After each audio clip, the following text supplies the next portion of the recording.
So essentially, what I'm giving you today is a two episode. It's a little bit bizarre. Jim actually joined our Liberty Pub, a live conversation that we have with members of the Free the People community, and he gave us a snapshot of what was going on, both with Flying Dog and the beer industry after COVID, after the lockdowns, after sales and drinking in pubs was no longer legal. So I'm going to start with that, but then we're going to go back to those beautiful days when freedom and beer flowed freely. Was that stupid?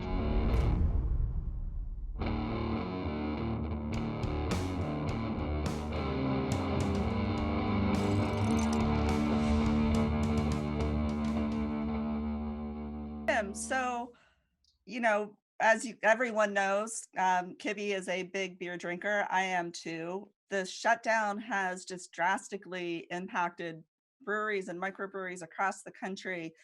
How has this impacted you guys at Flying Dog, and how have you changed your business model to get through this crazy time? Sure. Hey, thanks. Hi.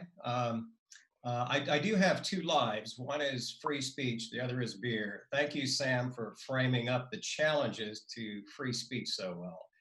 My beer world's doing a little bit better. So, first of all, it is a myth that alcohol consumption goes up during tough times. I've been through 6 recessions. Alcohol consumption doesn't go up, but it doesn't go down. It just kind of moves around. My senior management team has worked with me for 15 years. So we had been preparing for this beginning in mid-Feb. So we're in pretty good shape. But I want to point out that out of the 8,000 breweries in America, they're affected very differently. So the top 50 breweries are in a very different position from this long tail of breweries and microbreweries that are out there, some of which depend entirely on their on-site sales. That's not Flying Dog. So we were the first to close our pub to the public. That was within 36 hours of the first case being reported in Maryland. We really locked it down to protect our production employees. And we had ramped up production at that time to 24/7 to keep building the inventories, anticipating hoarding. So the meme that's been going around the beer world is, I'm buying 2 weeks worth of beer for the second time this week. It was just flying off the shelves and we kept sending more trucks out there. For us, the bar, restaurant, stadium, concert venue beer is about 25% of our business. That disappeared on March 16th, went away completely. But the sales at the beer stores and in supermarkets more than offset that. So we kept resupplying. What are some of the trends? First is that people want larger packs of beer. They want to go into the store, grab as much stuff as you can, like, the 60 rolls of toilet paper. So 12 packs, 24 packs, we're even looking at doing a 30 pack. We're also seeing a trend that had been developing, and that is consumers moving toward trusted brands. Out of the 8,000 breweries, they were starting to narrow it down to 1 to 2 brands. It was kind of a go-to thing after all this craziness in the industry. So we're definitely seeing that. If you're in the top 50, it's, I can trust that beer, grab as much as you can, pay, and move on. We're seeing our high alcohol beers, we can barely keep up. So Double Dog at 12% alcohol, we're shipping out truckload after truckload. It takes twice as long to produce.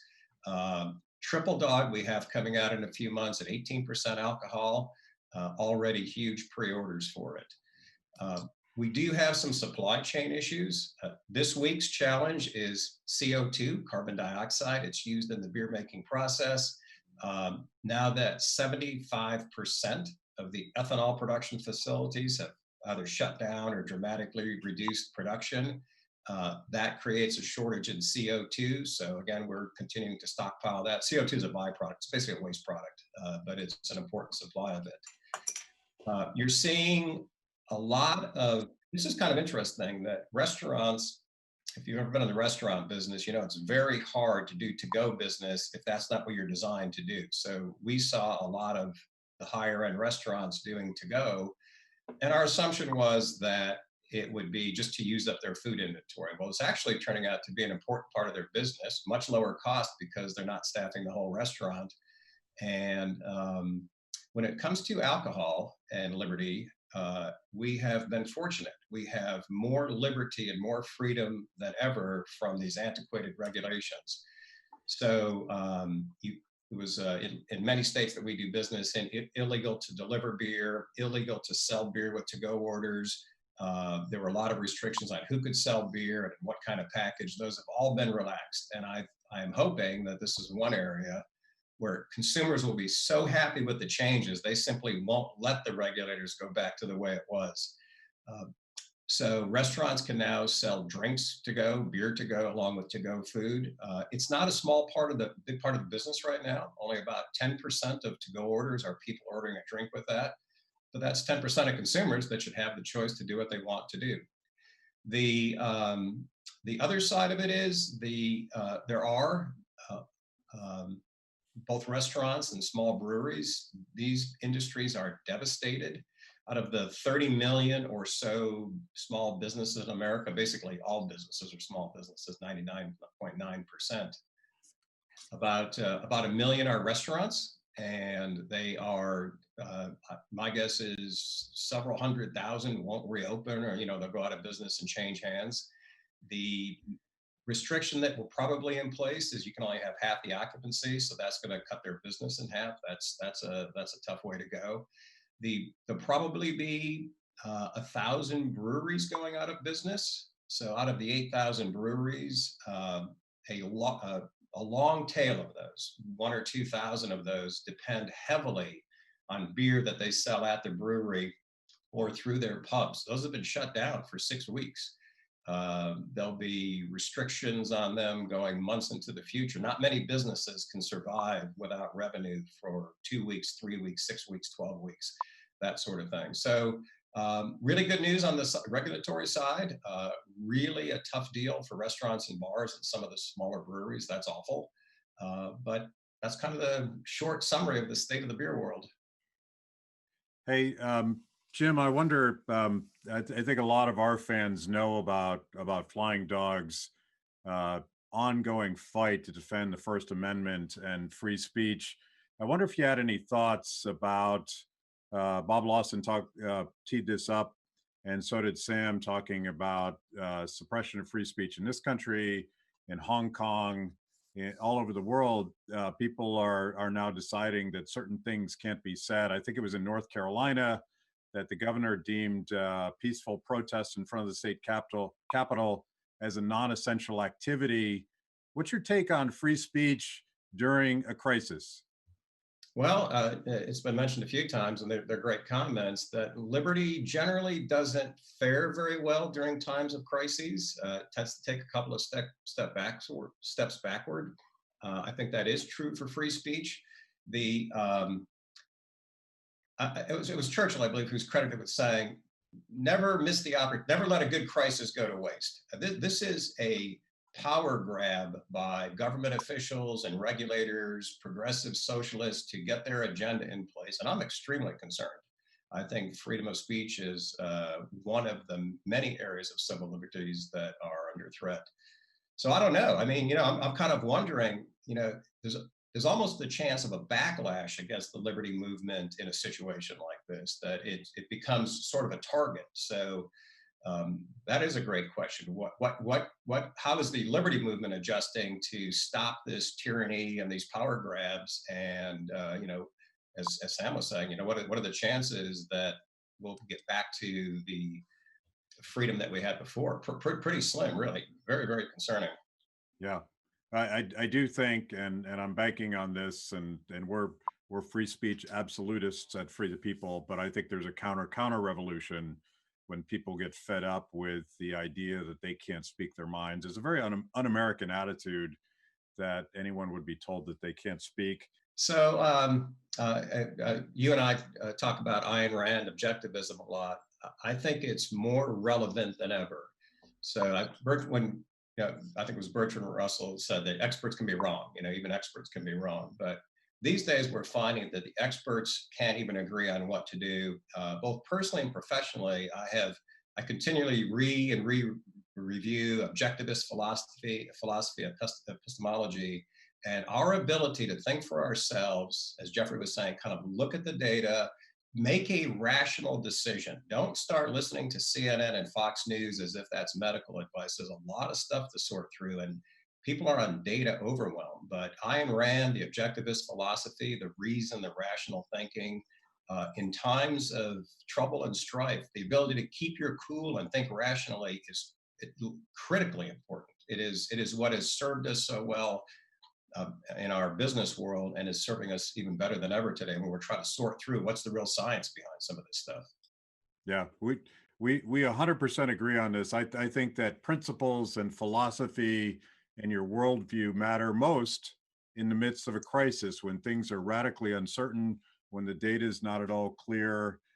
There are guiding principles that can sort of weed you through all that and get to at least a path forward, because we live in a radically uncertain world, and part of the process of being human is getting forward. Good to see you, Matt. I heard you back from California recently. I was making my annual pilgrimage. Some people go to Mecca. I go to Russian River Brewing for the release of Pliny the Younger, and it was worth the trip. Well, good. Irrational, perhaps some people would say, but I just have to note that I'm working right now, and I'm in a brewery with one of my favorite brewers, drinking beer, and I feel like every life decision I've made since I was a child got me to this point. So I feel like I've made some good decisions, and the struggle was worth it. I'm very glad to hear that. Thank you. And cheers to that. Cheers. Cheers to you, Matt. So we haven't talked for a while, and I wanted to check in. You're the CEO of Flying Dog Brewing. Yeah, that's correct. Jim Caruso. I am the CEO, co-owner of Flying Dog Brewery. I've been doing this since 1994, going on 27 years. Back before craft beer was cool. Just at the start, actually. Yeah. So prior to the brewery, we had a brew pub in Aspen, Colorado. And I think at that time, total breweries, brew pubs, everything, less than 300 in the U.S. There'll be close to 8,000 in a few months. So tremendous growth. Flying Dog has always been in the top 50, relevant.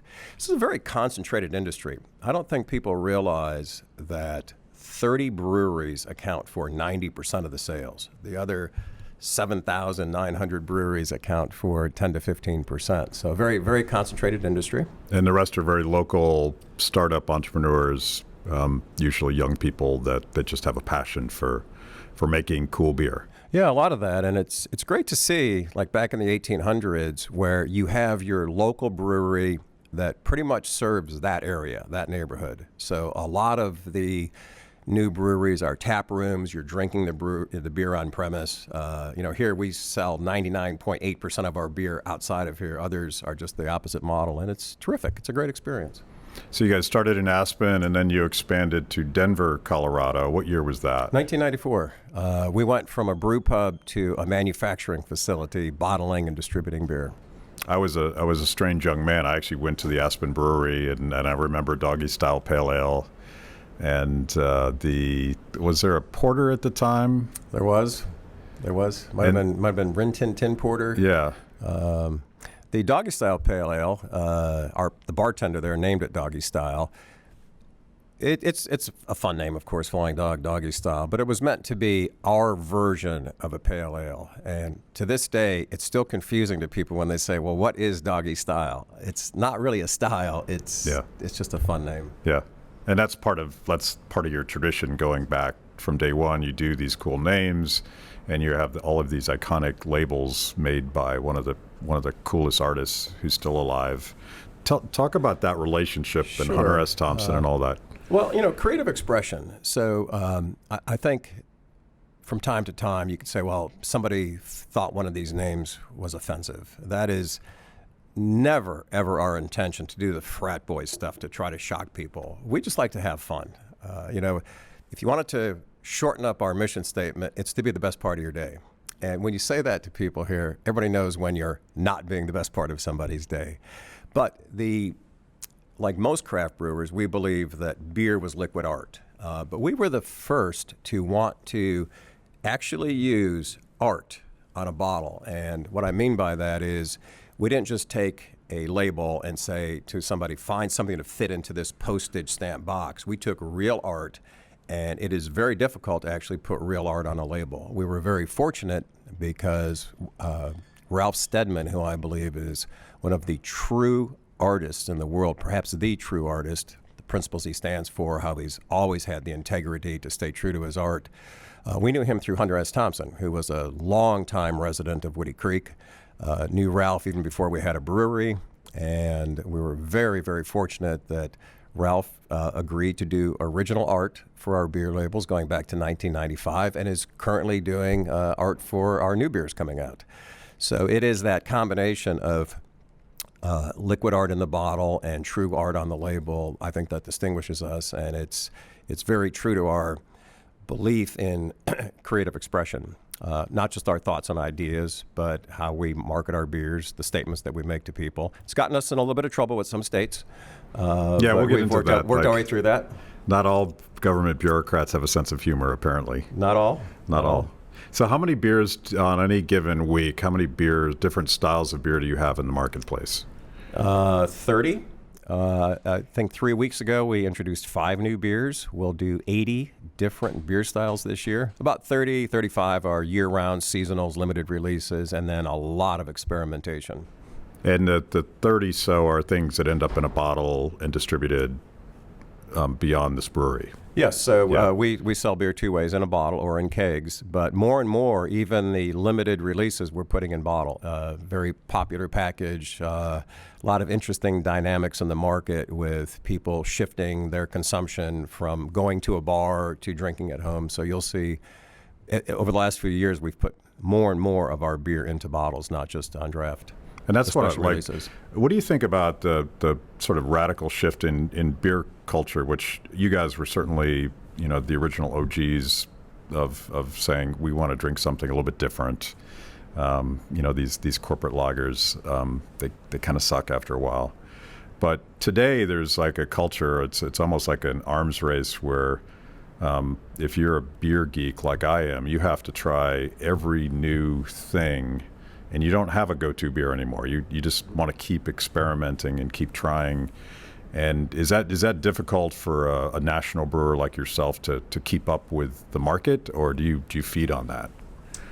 Well, the market's difficult, period, and that's the inspiration. So yeah, what has happened is there's overwhelm with 8,000 breweries, several thousand distributing beers. Even I am a little bit overwhelmed on the shelf, and. Good news, bad news. The good news is consumers have a lot of choice, pro-consumer choice, and there comes a point in every industry where you go back to your trusted brand. So it kind of works in your favor over time where people are going, okay, that was great. Now I just want to know that there is a great brewery out there. My hard-earned $10, $12, $14 for a six-pack will be worth it. So yeah, that works in our favor. Yeah. The beer right now is not so much the trend that it was a few years ago.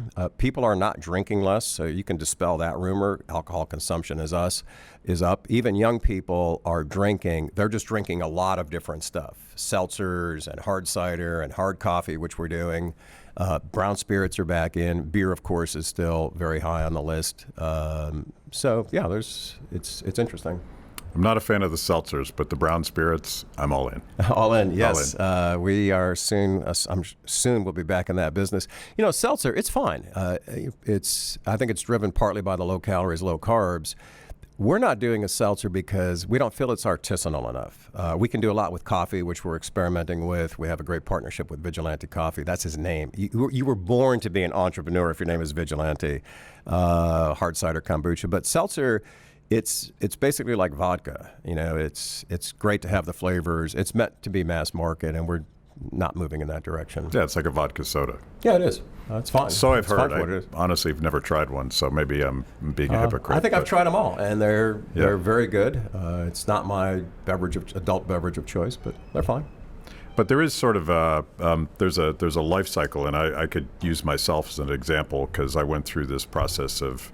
I'm not a person that's inclined towards moderation in my philosophy, in my life choices, and certainly not in my beer. So I went on this sort of quest to find the most insanely hopped, high alcohol beer. Right. And I actually had a quadruple IPA that was like 18% alcohol or something. And it was good, but maybe not a sessionable beer to drink while doing a podcast with Jim Caruso. It might not work out that well.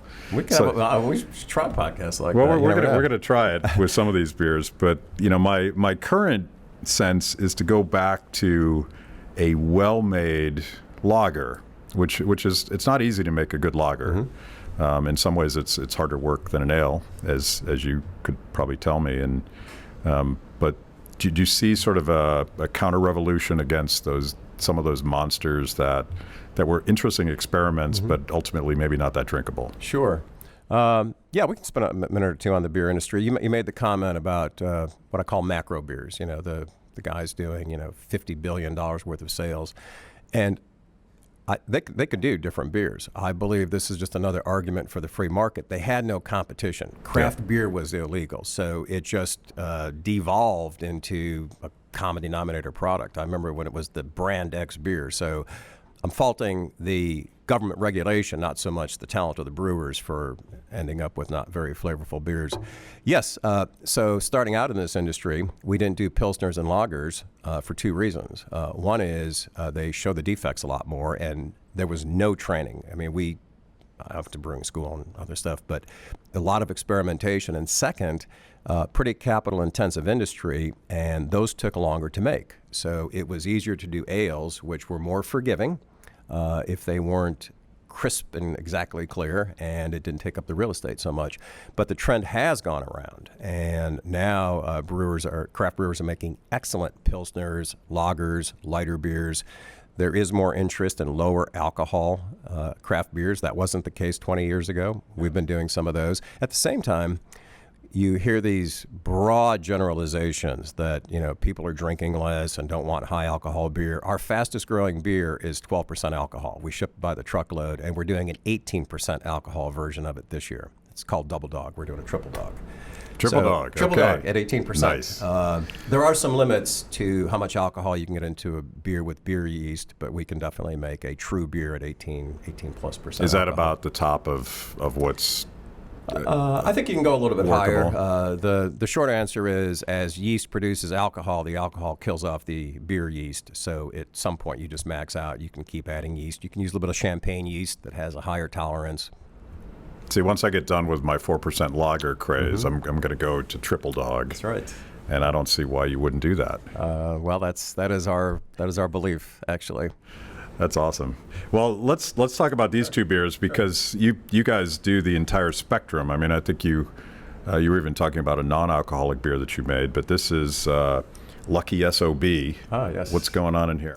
Lucky SOB is a very limited release, late February until March 18th. It is a beer we put out for St. Patrick's Day.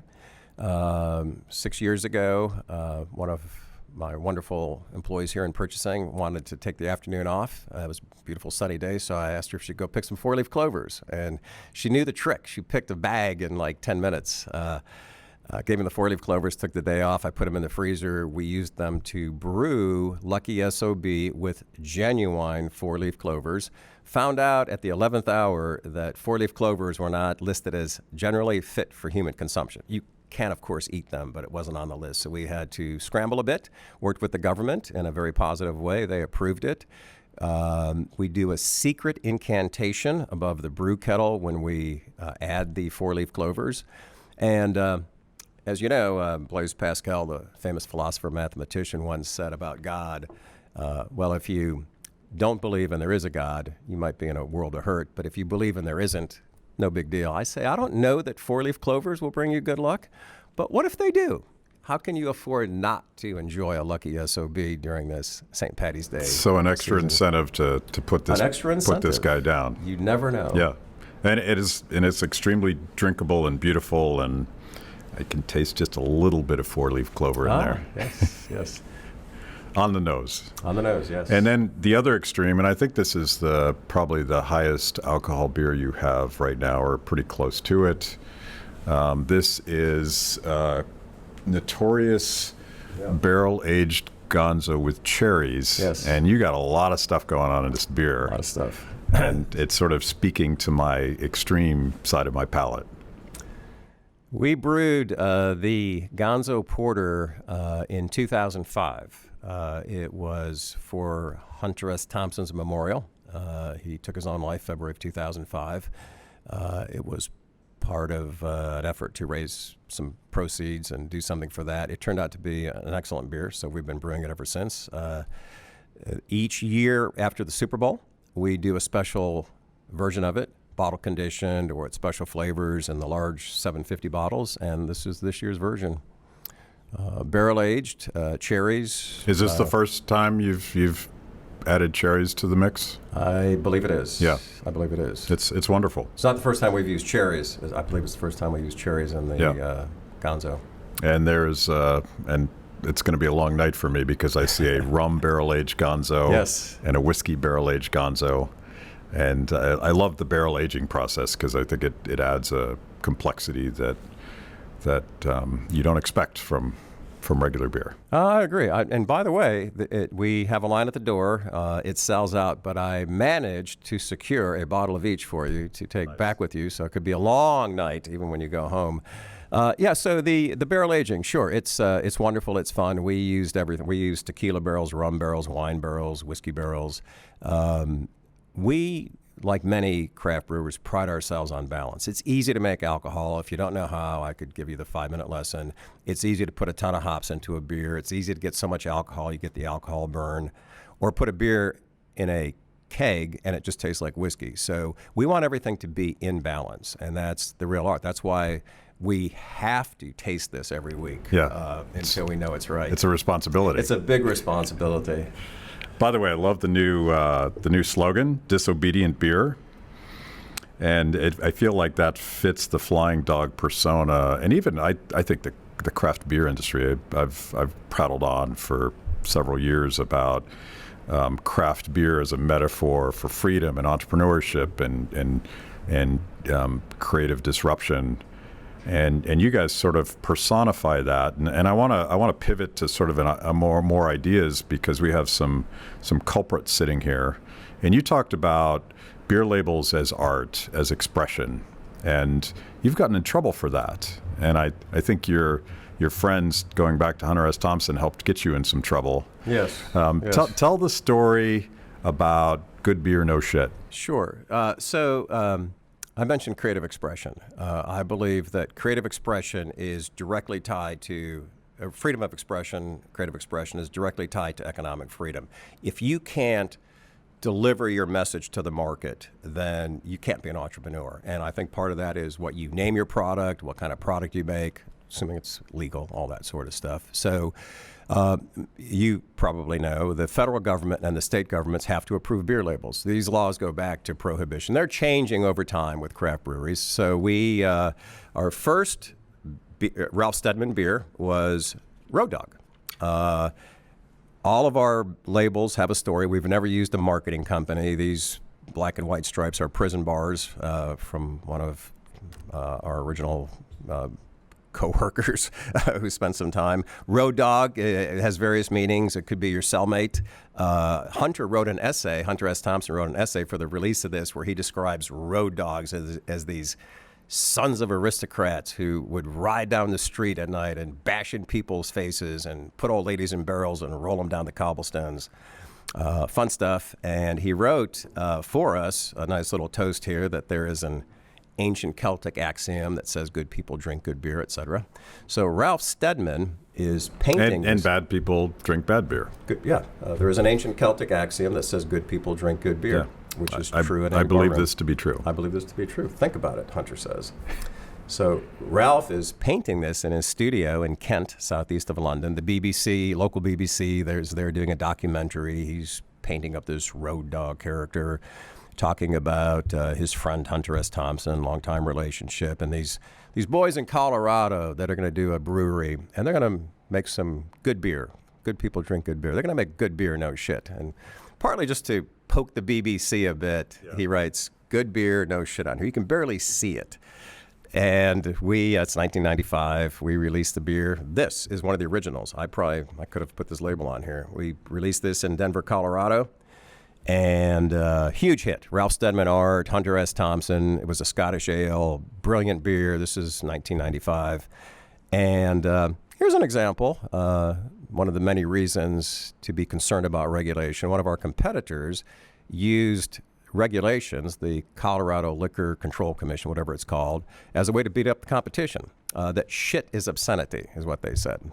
And so they called us and said, take the beer off the shelf, or it's obscenity. I said, it's not obscenity. I said, or they said, shit's obscenity. I said, you're shitting me, right? It's not obscenity. And it basically came down to enough of a challenge. They said, you can leave it on the shelf, we'll suspend your license, or you can take it off the shelf. So that's $250,000 worth of beer. If we were your basic startup, we were all a little bit more further along in our careers. We took it off the shelf, relabeled everything, soaked the labels off, relabeled it, wrote good beer, no censorship, and sued Colorado. And not for marketing purposes, not for anything other than I've been defending civil liberties since 1977, and it's just wrong. And we just crossed paths. We didn't seek a fight. The ACLU, back when they were vigorously defending free speech, Mark Silverstein, the Colorado office, took our case. 5 years later, I think it was, we won, of course, announced it at the very famous independent bookstore, the Tattered Cover. CNN, Newsweek were there, got a nice little write-up. And one of the reporters asked why, I was asking Mark Silverstein, in this day and age when people might be on death row, unjustly convicted, and other ways to use resources, why would the ACLU defend something as sophomoric, something as trivial as a beer label? And Mark's answer was unequivocal, that constitutional freedoms, the most important of which you could argue is the freedom of speech, are not lost overnight. They're chipped away at bit by bit. Where there's smoke under the door, the fire is not far behind. And that's it.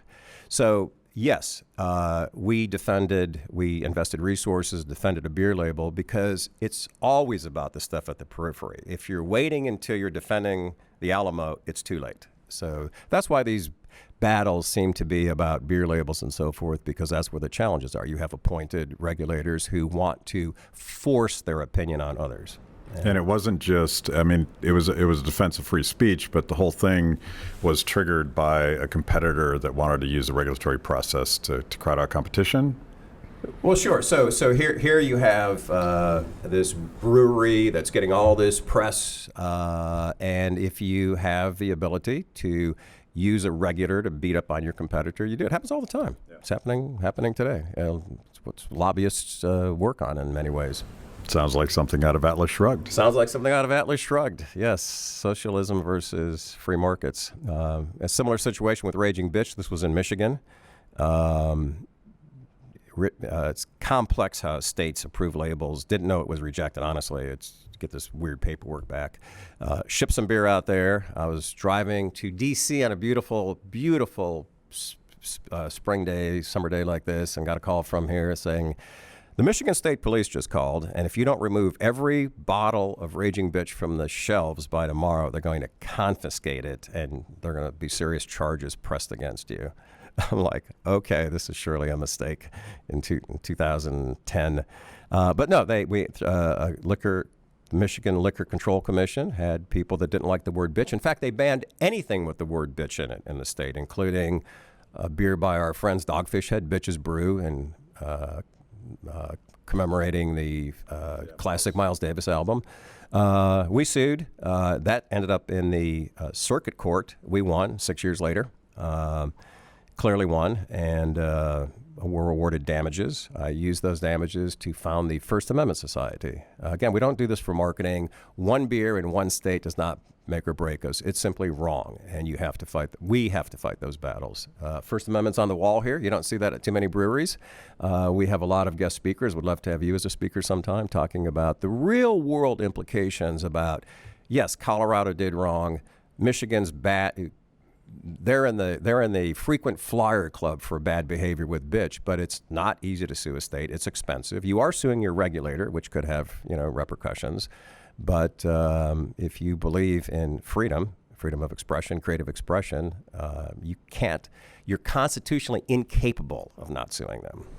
So I go to a lot of these upstart nano breweries, and there's a lot of kids at these places that are a lot cooler than I am. I suspect that there's a lot of Bernie bros there, and I wonder if dealing with the labeling of beers, and I can't imagine, like, if you're a startup, dealing with the regulatory process has to be an incredibly onerous thing, and part of the legacy of Flying Dog is all these cool labels on all of these cans of beer now, like just infinite iterations of this stuff.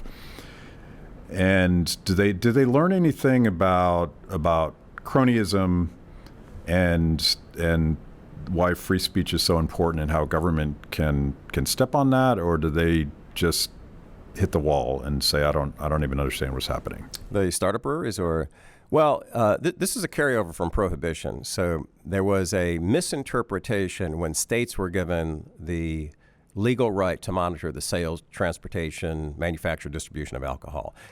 Many states view that as we can do anything we want. The Constitution doesn't apply. Freedom of speech doesn't apply.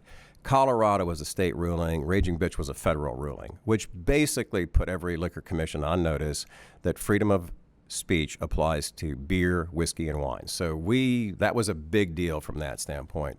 But no, startup breweries, very complex industry, and they don't realize it takes us 11 months to get a beer approved. By the time we have the recipe, submit the label for approval, the list of ingredients, get the feedback, then have to get it approved in all the states. It's a tortuous process. I haven't actually calculated our cost of compliance here, but it's significant, 6 figures, just to comply with all the states, export, manufacturing, distribution that we're in, et cetera. Do the local distributors at local breweries that just distribute out of their front door, do they deal with a lower bar? Because you're selling across state lines. Absolutely. Yeah. So there's a huge difference if you're only selling in intrastate. Yeah. Once you cross state lines, you're into federal territory. But your First Amendment fight has sort of cleared the decks and allowed other brewers to innovate. You realize that's not typical corporate behavior, because too many corporations are focused on either gaming the system to screw their competitors, or at least not fighting onerous regulations that they think would hurt their competitors more, and you're doing it differently. Interesting question. I'm a small L libertarian, really, really strong on civil liberties, free markets, all the sorts of things you talk about much more in a much better way than I do. But somebody asked me once, so do you run a libertarian business? It's like, I'll put on my libertarian shirt today and I'll be a libertarian, or I'll be here. I would say that if you're a libertarian, it would never, my aggressiveness in fighting impingement on free speech would never have come up if I didn't have a beer label rejected. I don't go out there and go, I'm for free speech and yada, yada, yada, but you can't reject a beer label, ours. And they did it all the time. Michigan rejected bitch wine and everything else. Bastard was fine. Then they rejected Flying Dog. First thing they said to me when I went up there, this is pretty interesting. I appealed it. They wouldn't tell me on the phone. I had to go there. Then I had to appeal it. And it was the same people who rejected it. And I said, not an attorney, but I thought an appeal was somebody reviewing your decision. They said, well, you can consider this a reconsideration, but I assure you this is not about free speech. I'm like, okay, great. What's it about? Is it the art? What is it? And so no, you can't just, if you really want to preserve constitutional freedoms, you don't go out there yelling and shouting at people, but you don't let somebody steamroll over your constitutional rights. So we spent 12 years in court and a lot of time and a lot of effort, and it was worth it. And we could have lost. Yeah. But you started off just wanting to bring beautiful products to market. Well, we started off by saying there are a lot of great breweries out there. You can have, patriots and founding fathers and beautiful mountains, all kinds of great stuff. Ours was really interesting art by one of the true geniuses and fun names. Raging Bitch. We didn't just sit there and go, what can we do to come up with a name that might be shocking? Bitch is a dog. The etymology of bitch goes back hundreds of years. and it's harmless. It's a dog. And in the Midwest, you talk about bitch. Bastard has a pretty challenging etymology. We don't have a beer called Bastard, but somehow that's okay. We use El Diablo yeast. It's a raging yeast. It ferments 30% faster than you'd expect it to. Raging yeast, bitch is a dog. Well, that would be fun. Certainly it has another connotation. I got all the women together at Flying Dog, and we have a lot of cool people here. And you got to know who to check with. So we were sitting in the conference room. You've been in our conference room. And I said, I got a couple of different names. It's our 20th anniversary. And I said, Raging Bitch. And they all go, love it. And one of them, she still works for us. She said to me, based on everything you ever said to us and told us, if you don't use that name, I will forever be personally disappointed in you. I'm like, done. And so what I found was that it has different meanings. You take a term like the Slants, our friends at the Slants, who adopted that name for their band. They're the only Asian American band in the world, and they wanted to use that as an empowering word. Bitch is the same way for a lot of people. Yeah. But on the free market, if nobody bought Raging Bitch, we wouldn't be selling it. It was our number one beer since we released it in December of 2009. It's still our number one beer. If it was our number 80 beer, it wouldn't be on the market. Yeah, so ultimately the fight actually made business sense, even though it was about principle first. Before you do a beer, you don't know how it's going to go. I've had what I thought were some great names, great beers, and the billions of decisions out there determine if you're going to do it. Now, there are a lot of beer names I think are terrible. So what? If people buy them, that's their business. Yeah, that's up to them. Yeah. You use the word small L libertarian, and I know this story, but I'm going to ask you anyway because I think it's a really cool story, and it's not unlike my sort of gateway to libertarian ideas. How on earth did you become a libertarian? Well, I discovered I was a libertarian. I knew I wasn't exactly a conservative for a variety of reasons, Republican, that sort of thing. But my path was through objectivism, Ayn Rand, and I was kind of laid up with a sports injury for a weekend. I saw a copy of Atlas Shrugged on the shelf. Might have been like the 40th anniversary or something. I don't remember exactly. And I was 50 pages into it. I couldn't put it down. So we didn't have espresso in those days. Through this caffeine-induced weekend, I read Atlas Shrugged cover to cover, and I just wanted to be in that world. I knew it was an idealistic world. It's fiction. But it was like, that's the world I want to be in. And that kind of leads you to the libertarian philosophy. It doesn't really go the other way around.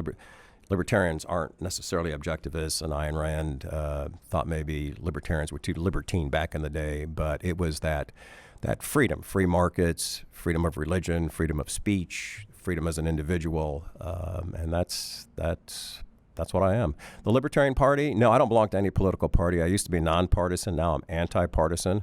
I think they are both terrible on fiscal policies and civil liberties and just across the spectrum. Even the word partisan it's like a tribal thing. Like I'm right, you're wrong. That's not a conversation. It's not thinking. It's not even accepting the possibility that you may not understand everything.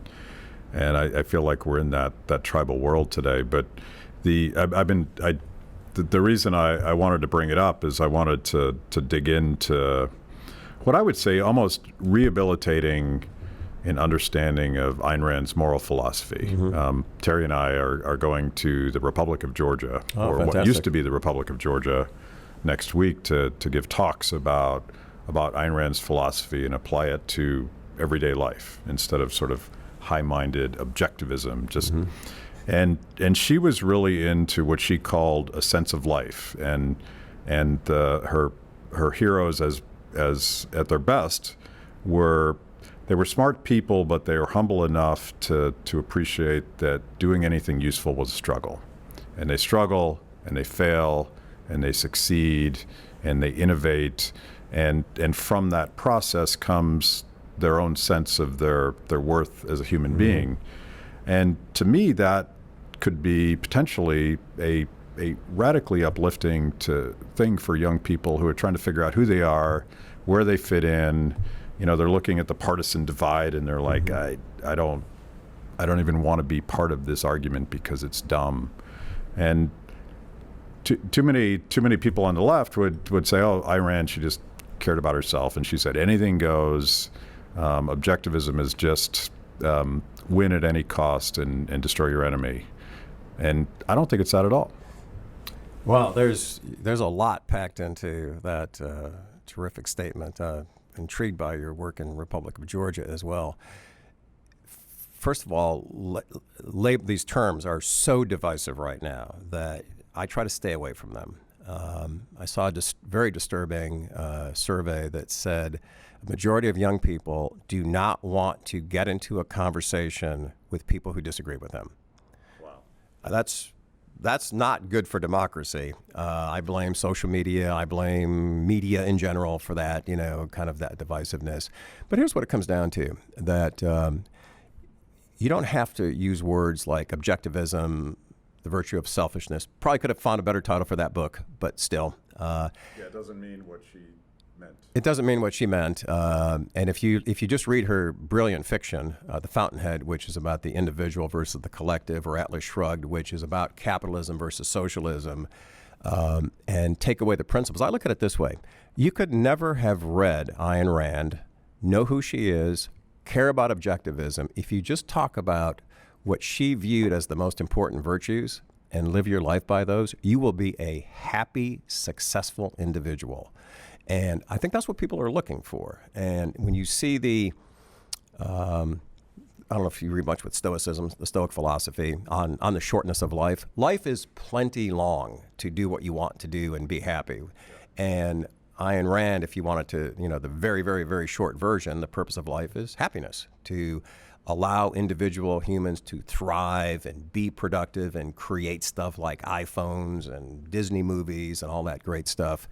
And I think that's what people are searching for, that sense of, what is the meaning of life? The meaning of life is what you give it. And Ayn Rand suggests a way to give meaning to life that will help you feel good about yourself. And as you get older, as opposed to the meaning of life is to do drugs and wake up every morning with somebody in the gutter with somebody pissing on me. Okay. How's that working for you? Not very well. And I think when you look at Ayn Rand's philosophy, whether it's the virtues or reason, purpose, self-esteem, that will guide you to whatever it is, being the greatest parent or an entrepreneur.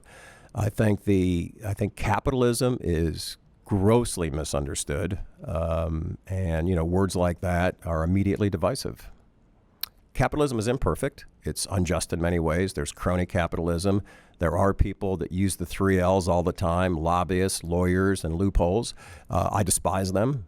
And I believe Ayn Rand did too. I think she was constantly against the crony capitalism. That's not capitalism, though. Yeah. It's like I would draw a sort of a bright separation, like, the collusion between business guys and the monopoly power of the state is in many ways the opposite of capitalism. It's a corruption of capitalism. But I think that word it has so much baggage now. Like, and in the minds of young people, I think capitalism and cronyism are the same thing, because they came of age when the first thing that they watched happen was the bailout of Wall Street by insiders in Washington, D.C. So they're not exactly wrong, because they see that's how the game works. That's absolutely. And let's look at it two ways. There are bad CEOs. There are bad doctors, bad lawyers, bad electricians. There are. The businesses get beat up on because these guys walk away with bags of gold, and that is wrong. But that's the way it's set up. But you'll find young people make a very clear distinction between CEOs, and I was a president of a publicly traded company, very different environment, scam the system, find the loopholes, find a way to work the incentives so you get your bonus, and entrepreneurs. And young people, vast majority, admire entrepreneurs, people who start businesses. They want to be entrepreneurs. And I think that's a lot more consistent with Ayn Rand. And when you think about business, it's not the CEO who walked away with, $300 million after the company went bankrupt and they're not getting it back. That is Ayn Rand opposes it. I oppose it. Any rational person I know opposes it. You don't have to be a libertarian. Yeah, her heroes are very much startup types, and they tend to put in long hours based on a principle broader than can I get a quick return on my buck. And I think that's one of the caricatures that we fight against is entrepreneurship isn't about like coming up with a better widget that improves your marginal rate of return 2%, which might make you a billionaire. Entrepreneurship is very much that sort of crazy disruptive thing where I'm going to make a barrel-aged imperial porter with cherries, and I don't know exactly what's going to happen, but I love it, and I hope my customers love it too. Entrepreneurship is creative expression. When Steve Jobs had the notion of 1,000 songs in your pocket, it's brilliant, and he made it happen. So, yes, from an entrepreneur standpoint, it's creating stuff that didn't exist before. And several of the problems are a lot of people are completely misinformed that this is a zero-sum game, that somehow Steve Jobs took something from somebody to create the iPhone and the MacBook. He didn't. He created something that didn't exist before, beers that didn't exist before, and that is very different from lobbying politicians and gaming the system so you can make a few bucks. This thing about money and objectivism, that it's somehow about rich people and so forth. The last thing in my mind is money. My bills are paid. It's great. The money goes back into the business. It's what excites me. And this money is the root of all evil is also just, it's a misstatement. It was the love of money is the root of all evil. Somehow being that, who's that guy in the Christmas Carol story, Scrooge, counting your gold. There's no value. It's a store of value. And so this whole thing about counting the money and so forth, it's about what does that money do to create new products, to create trade, to make everybody's lives better. And this pseudo infatuation with socialism, it'll all sort out. I think I'm still an optimist, very much an optimist. Once people really understand what that means, like if you want to live in Cuba, you have no social media and internet. How's that strike? Yeah, not so good. By the way, you're not allowed to have the Beatles or the Stones either. The Beatles or the Stones. And so we do a lot of work on retelling the history of socialism to young people that have never heard the stories. And one of the things that I didn't know when I got into the project was, and this pattern plays over again and again, and it happened in Cuba, it happened in the Soviet Union, it happened in Mao's China, it happened in Serbia. Once the socialists or the communists, whatever the nomenclature is, once they take over, one of the very first things they do is they go after artists and poets and musicians and free expression. And you think about who those people are by definition. They don't fit into the system. They don't want to fall in line. They want to be disruptive. They're very much individualists in the sense that I'm going to say what I want and believe what I want. That is a very libertarian instinct, but I think a lot of young people that are sort of flirting with this so-called democratic socialism, they can't imagine ever supporting something like that because they believe in that stuff. So I'm optimistic as well because I think we're arguing about language and terms and there's this new talk about economic dignity and purpose and all of these things, and I'm like, I want to go back to an Ayn Rand novel and look at that struggle and say, you know what, a politician's not going to give you dignity. A program, a free handout is not going to give you dignity. It's the process and the struggle of figuring out for yourself what you want to be. That's where dignity comes from. Absolutely. I mean, there has to be a contrast. It's if you've never failed, you can't appreciate success. Years ago, maybe 15 years ago, I had the opportunity to talk with Mirta Munoz, I believe is her name. She was appointed by Che and Fidel to nationalize the media. And, all this press Cuba gets about literate people. He just wanted people to be literate so that he could brainwash them, basically. Yeah. So she was in charge of nationalizing all the media, putting the messages out there, and it worked. And her comment to me, she still was teaching at the, I believe it's University of Havana, whatever the major university is. And she said, but young people these days, they are not into this communism. They're into freedom of expression and free speech. They just don't understand what happened before. So it's that same cycle. And these are zombie nouns: capitalism, socialism, Maoism, fascism, Nazism. They have no meaning. It's like, what does life look like under those systems? They've all been complete failures. I mean, we're a bit of a mixed economy here and that sort of stuff, but you mentioned several. Add the Philippines to it, and North Korea, and Venezuela, et cetera, et cetera. 100 million deaths under these socialism, Nazism, Maoism sort of things. They're failures. As you know, they're failures because this is not part of who we are as human beings. So if you want to take their property and have the government, destroy the prosperity. For people to agree to that, you have to throw them in the gulag. You have to throw them in jail, and eventually they'll rise up. Yeah. Free people do not buy into that, and they have to sort of be beaten into submission. I find I don't have nearly the opportunity to speak to as many groups as you do, but there's freedom and liberty. And I think liberty is one of those words that isn't quite so clear, but everybody wants to be free. Nobody wants to give up their thoughts and ideas. Nobody wants somebody to tell them what beer they should buy, or what car they should buy, or what clothes they should wear, or what books they should read, or what movies to watch in the privacy of their own home, all that sort of stuff. And I think that's what people relate to. So when you see the surveys from young people these days, they're just full of contradictions. I like socialism, and I love entrepreneurs. Great. Yeah. Which is it? And private property gets such a bad rap, again, because, I think it ties into the, all CEOs are bad because they put profit above people. I think that there are CEOs that do that, just like there are doctors who engage in malpractice and lawyers who should be disbarred, that sort of thing. But no entrepreneur would put human talent and human expression and creativity in an individual above profit. It's what makes you successful.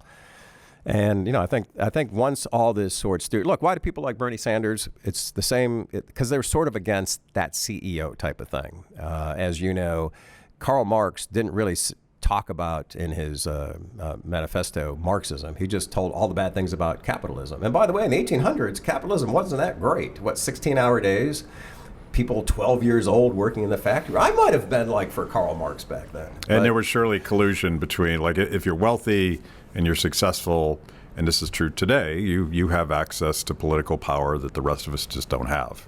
Yeah, absolutely. Yeah. So I don't know what is being practiced by the current administration. I'm not that into it. Say it's some version of mercantilism, okay, which was debunked in the 1600s, which basically says let's get monopolies in place and protect certain businesses at the expense of others. And by the way, laborers, they should be kept dirt poor and have to work 16 hours a day to create wealth for the state. Nobody believes this stuff anymore. It's out of context. So when you have trade wars, which do affect me, and that stuff like that, I think what people are for, in addition to freedom to believe and think what they want and read and watch what they want, is the free market. And that's different from whatever capitalism even means today. That people want to be free if they want to start a business and learn how to give people beautiful hairdos. They should be able to do that without massive government regulations. And if they have no customers, they want to improve their skills, would be my suggestion to them. Yeah, I mean, I feel like we need a new language to explain this process. And as I dive back into my younger education from Ayn Rand, she had this beautiful phrase called the trader principle. And she talked about trading value for value. We're all individuals, and we can choose whether or not to cooperate with each other. But that trade, when we agree to cooperate, is valuable to both parties, and that applies to international trade, but it applies to every single relationship we have in our community. And I'd love to rehabilitate the word democracy, because democratic socialism to me seems like a contradiction in terms, but I'm a radical Democrat in the sense that I love people choosing. Mm-hmm.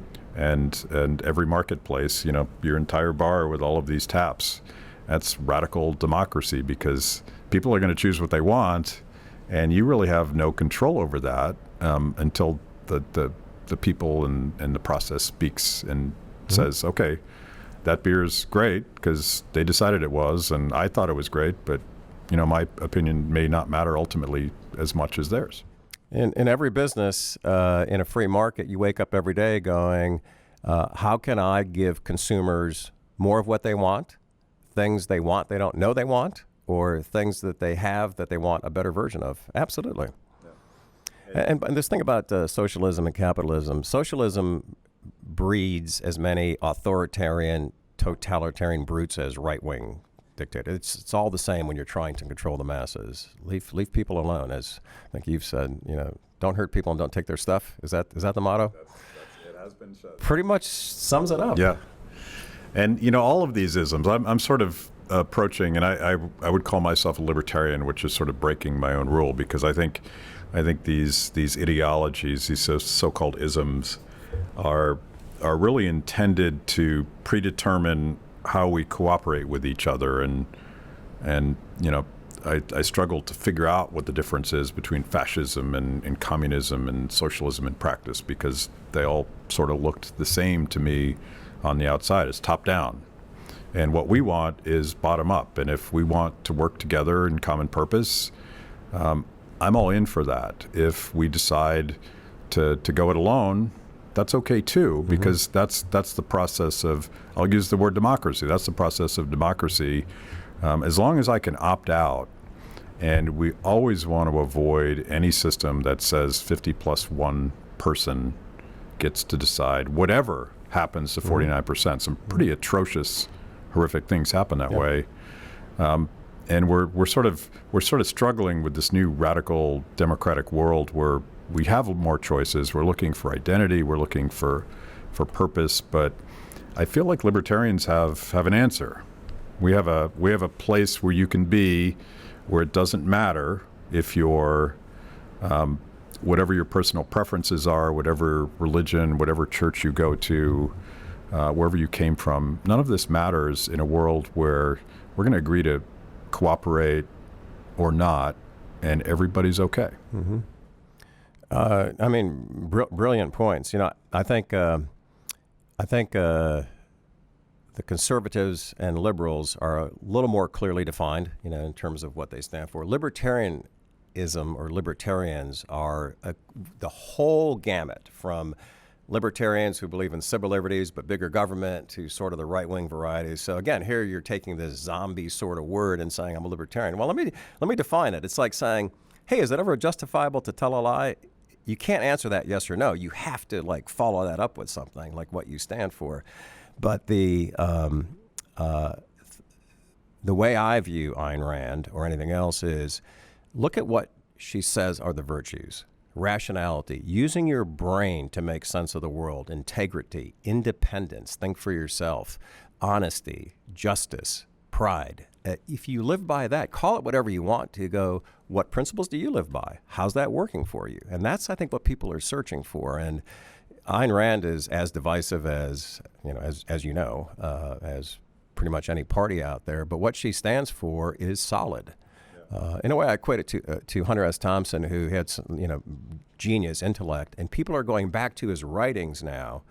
I don't know if he ever called himself a libertarian, but I remember when I was reading Proud Highway, he kept a copy of everything he ever wrote, everything. And I came across a letter he's writing to one of his best friends in Kentucky, Louisville, where he grew up, saying, I just found this book it was 1954, I guess it was, by Ayn Rand, Atlas Shrugged. I read The Fountainhead. I can't wait to dive into this because he was off the grid. He got fired from every job he ever had, and he said, that's their business. I would have fired me too. I don't fit, and I want to make a living on my own, independently. And if I have to, eke a living out every day, so be it. So it's call it what you want. I don't think he ever used the term, but he lived a life true to himself. What are your principles, and how closely are you living your life consistent with those principles? Now, what it comes down to is, well, how do you choose those principles? By the outcome. And if somebody really believes that doing drugs, overusing drugs every day and waking up not able to function is a good life, I would argue they're not using the rational part to say that, in what sense are you achieving human potential by doing that? He was definitely an independent spirit, and that word independent, like that, Yeah. that I want to say it's a human thing, but it's definitely an American thing. Like, we don't tolerate people telling us what we can't do. And I don't think that's a right or left thing. I think it's a thing that's sort of born in us. I think it is. I mean, this is what the country was founded on, and I think there's no question but that freedom to practice or not practice any religion, which was a big part of the founding of the country, and free markets and so forth, is absolutely part of what it is. I guess it's encouraging. It varies by age. There's a lot of discouraging stuff out there. I think it'll change, but it is still true today that the majority of Americans believe that if you work hard and, quote, play by the rules, we're disobedient, but I mean, there are rules and there are rules. The rules of civil society, not the rules of the alphabet agencies. Do I drive over the speed limit? Yes. Yeah. I do. Okay. But I'm talking about the rules of respecting other individuals and not bullying them and all that sort of stuff. The rules of a functioning society.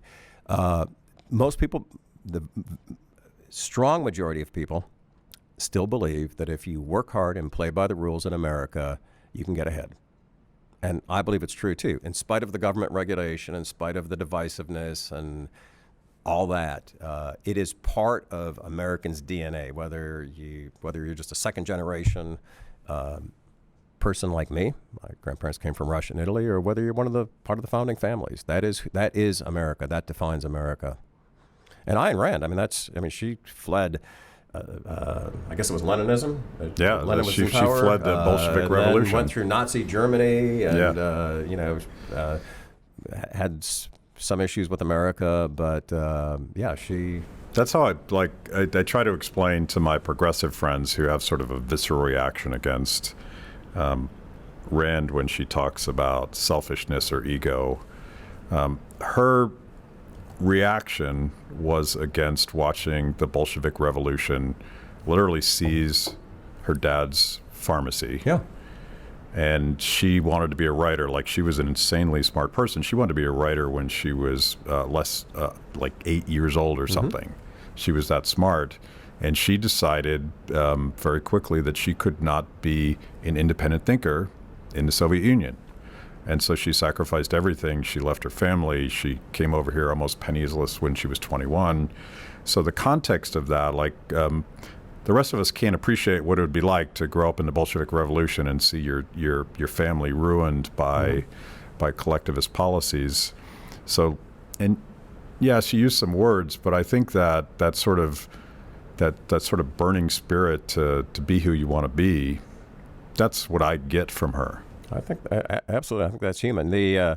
I did not grow up during the Bolshevik Revolution, but my grandparents fled right as that was happening.